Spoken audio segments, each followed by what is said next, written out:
What is that bedroom count there versus San Diego? In square Well, footage? one in San Diego, one bedroom, one bath. And here, yeah, that's the San Diego, one bedroom, one bath condo, right? With a balcony, and a good area of San Diego, Yeah. like North Park area. So a great location, but obviously tight quarters, 650 square feet, right? That's Very tight quarters. But and now over here, we're at 5 bedrooms, 4 bathrooms, and 4 full bathrooms. They all have showers, and 3,400 square feet, maybe 3,500, I forget. okay, that's a massive improvement on size. Yeah, and a really decent sized backyard, decking, front yard, 2-car garage for basically the same price. And we're within Atlanta. We're in the city of Atlanta. So we're in Atlanta. So it's not like we're in a suburb of Atlanta, Okay. And so you think about that, it really puts it down almost to terms, is living in San Diego really that worth it? Living in a place that's 10 times less? 10 times less. In terms of size. And when you're in, I had this kind of revelation before we even decided to move when we were in San Antonio. And I was like, you know what? In San Diego and LA or even San Francisco, our housing, because my cousin had just bought this huge house with a really big, a couple acre plot of land in Texas, right? And I was thinking to myself,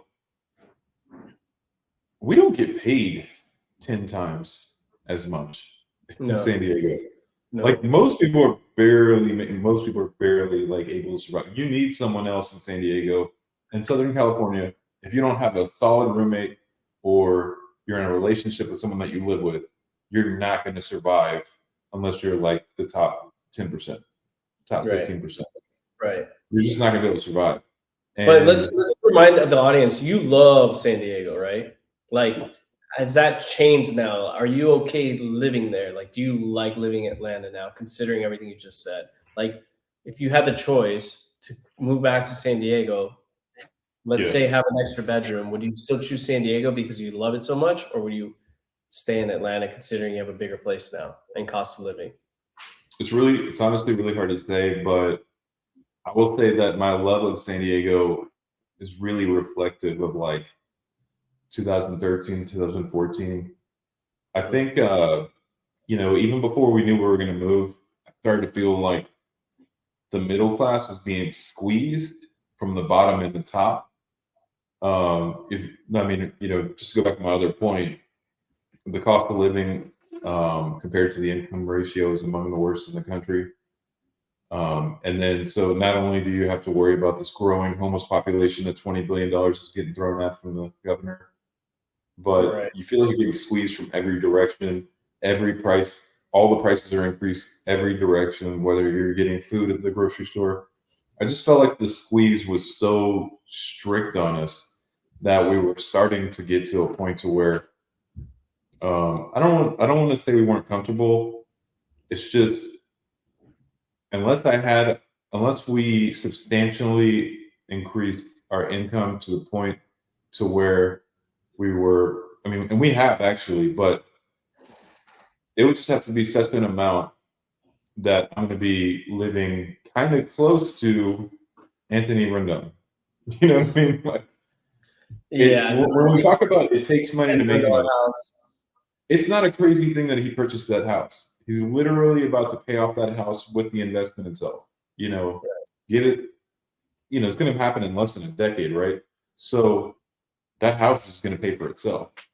If you have that kind of money, that's such a great investment. But if you don't, I'll just tell you this right now. There hasn't been a day yet where I thought like, man, I wish I was in San Diego right now.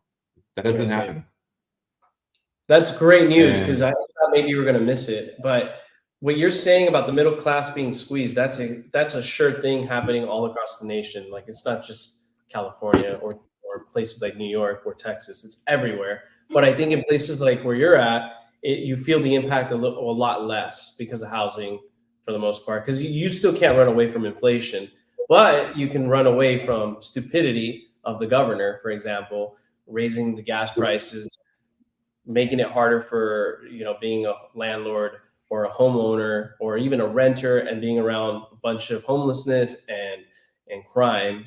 That's where you can benefit by going out there. And the fact that you're comfortable with that, being out there when you used to love San Diego, is good to hear, especially for people that want to escape high cost areas. Because I think eventually these high cost areas like California, more so Southern California, I think it's going to be a point where you just got to have a lot of money. Like you got to have a ton of money.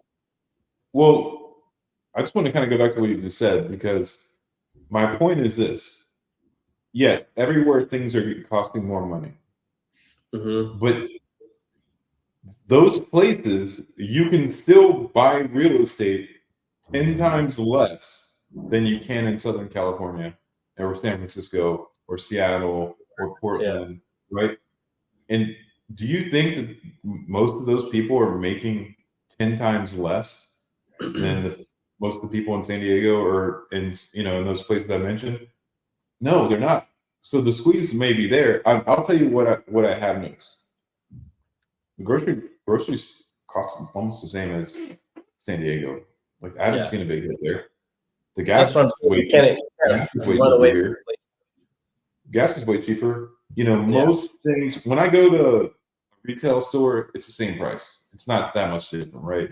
It's our biggest expense where we live is the biggest change. Housing. Housing costs way less. And it's kind of like a breath of fresh air to be like, I can invite somebody from out of town over. Okay. Before, almost anywhere I lived in San Diego in the 15, 16 years, almost anywhere. Like I wasn't like inviting. Well, actually, I never invited my family over. I only invited friends from out of town because I wasn't going to be like, "Hey, Dad, come see me. Sleep on a couch." Yeah. Like most, 80% of people, maybe 90% of people in that area, like they don't actually just have an extra room. We have 2 people living in a 5-bedroom house right now. It's pretty insane. So huge, dude. I mean, but what are you doing? I don't want to discourage you. The people listening to this in California right now are not going to move to Atlanta. So don't worry about anything. They're not going to heed my words at all. Well, some will, or they'll move to Texas or Florida. Your customer base is going to look. No, the truth is because I know it because I've been there. There's something magical about living in California. We talked about this before. You feel like you're just like, no, this is the prime place. You feel good, and you're willing to sacrifice space. And I get it. For the beauty. I will say, I don't feel like I live in a magical place. I just feel like I have a magical house in a average, normal place. You know what I mean? We're close to an airport. There's a lot of magical places on the other end of that flight. I guess we have to review this in a year from now, but how you like living there. But I want to ask you this about being a homeowner. Like, is there a form of pride of ownership of just being in your own home now? And also, do you feel a sense of, I know you're relatively new there in the area, but do you feel a sense of like belonging to the community where you want to be more involved, more pay attention more to city council, what they're doing in your particular region, mayors, things like that? Do you feel like now you're more invested because of skin in the game? Because that's how I felt when I first bought a place. Well, I've always been worried. You know this about me. Maybe we'll tell the story another time, but I've always had concerns about security and stuff. It's always been something that I highlight. I spent a lot of time learning about surveillance and things of that nature. That's continued here, but a sense of community, I would say, because of the neighborhood we moved into, our HOA fund is really cheap. Like we're talking less than $100 a month. That's great. It all goes to events of our neighborhood. And what I mean by events, like ice cream social, next month we have this private trail that connects the other streets in our neighborhood, and so it'll be like last weekend or the weekend before that, it was clean up the trail and then ice cream social, and then there's like parties that are thrown, and everyone here has surveillance cameras, and everyone's really worried about security. We don't want people coming in the neighborhood who don't belong. So I'll say in that regard, there is a sense of community because of the HOA. It's not like an overbearing HOA. Our last HOA in San Diego, it like increased 40%, I think, and like it was just overnight. And the problem with that HOA was everyone sitting on the board already paid off their condos. They're super old. They're all living off Social Security, and that's their only expense in their retirements. And so that's probably not reflective of Southern California. So I don't want this to be an Atlanta versus Southern California thing, but this HOA in general is great. As far as voting goes, I still, even though I moved to a state that's politics is a little different, I'm still in a city. It's going to be very similar. The state's politics in Georgia is a lot different than here in California. No. So the state's politics is a lot different than the city's politics of Atlanta. So Georgia is different than Atlanta. Right. I didn't know they were that different, though. Well, Bonnie was for quite a bit, way before I moved to Atlanta. And I'm just going to say that Atlanta has some of the most entertaining politicians I've ever seen in my entire life. And I spent a lot of time learning about them, and I'm heavily entertained by this whole process. But the question is entertainment good for government? Probably not. No, probably not. But that's what people want to. That's how you get your campaign funding, and that's how you win. Unfortunately, you just got to be an entertainer, and that's the same for like Stephen A. Smith. He's a journalist, or so he might have been more so, but now he just wants to entertain, and he's just a showman. But Andrew, have you paid attention at all to that? Huh? Have you paid attention to the Fani Willis trial or anything? No.